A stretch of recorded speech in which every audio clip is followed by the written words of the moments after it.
Hi, I'm Jack, and today we're going over a home routine that you can do if you don't have any equipment to use at all. If I put out a couple of videos last week with some dumbbell workouts that you can do at home during this pandemic, but if you don't have dumbbells, I just say you can do a body weight squat. It's the best exercise in the gym, with your feet about shoulder width, slightly turned out. I keep my eyes up, focused on an imaginary mirror right here in front of me. Go back on your heels, nice and deep. Get a good stretch out of it. You're not carrying any weight, so take the advantage of a nice stretch out of it. Go back on your heels to protect your knees. If your knees hurt, it's probably because you're letting them go forward.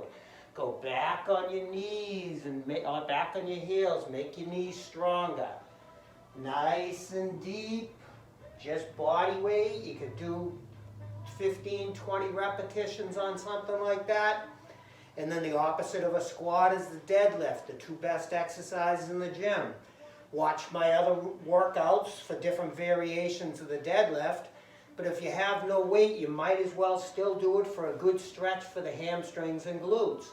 Remember that flexible hamstrings prevent back pain. Your feet are about hip width and pointed straight. They're very narrow. Shoulders back, chest out. And I just run my hands right down my leg, keeping your head up and your back in a strong position. Nice and slow and deep. Reestablishing that posture at the top of the movement. Unlock the knees and get a nice stretch on those hams and glutes. Right back to the start. 15, 20 repetitions on something like that. And now I want to go over perfect form on the push-up. When you do a push-up, your hands should be about shoulder width and the body's nice and straight. You don't want your hip to be down low. You don't want your hips to be up too high. You want your body nice and straight. And I notice a lot of people do a push-up with their head down. You wouldn't stand with your head crooked like that. We want to keep our head nice and straight, focusing on an imaginary object 18 inches in front of you. So leading with your chest, not with your face, you drop down to your arms are at a 90-degree angle. Squeeze at the top, full range of motion. I see a lot of people pumping the top, or they're pumping the bottom with their face in the rug like that. You want full range of motion, nice and deep. The belly pretty much touches the floor, and the face stays out of it. 15, 20 reps, 3 sets, something like that. And now do some ab exercises.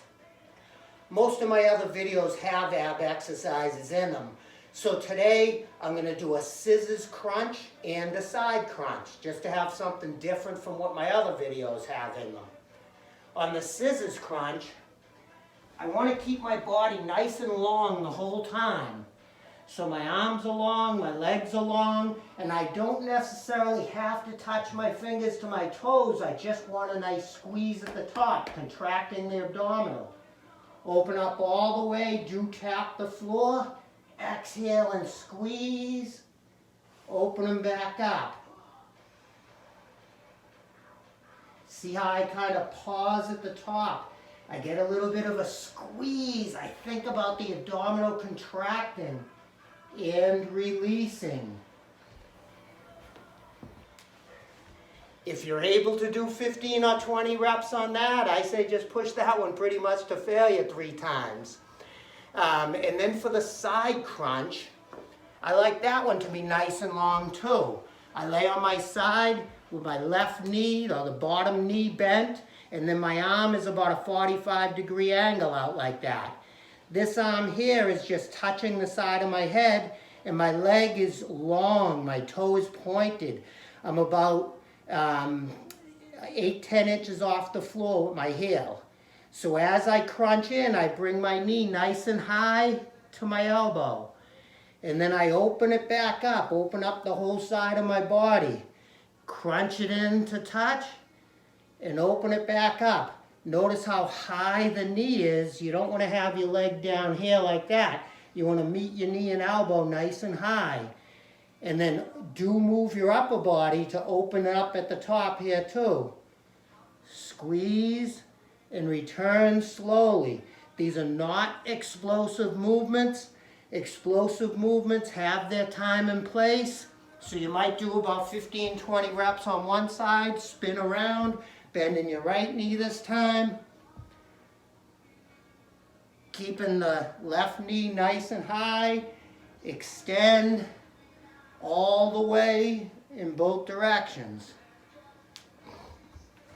And now finally, I want to go over the pull-up. This does require equipment. Not everybody has these pull-up bars that you can attach to a doorway. But if you do, I just wanted to go over proper form on it. I find that most people do the top of a pull-up when you should be doing the bottom end of a pull-up. We have different hand positions on here to use. I'm going to use the closer grip right now. And like I say, I see a lot of people up here doing the top end, so it's not really using your back. I say stretch it out nice and long and only come up to about 90, 80 degrees at the elbow. Nice and long, squeeze. Notice that my feet are behind me, not in front of me. I'm looking up and I'm really arching my back, sticking my chest real close to my hands at the top of the movement. A lot of people do their pull-ups with their chest caved in. They're contracting the pectoral and trying to get the pec to do a back exercise. So remember to lengthen the pec and contract your back muscles, because that's what we're using on a pull-up. So these were a couple good home body weight ideas for you.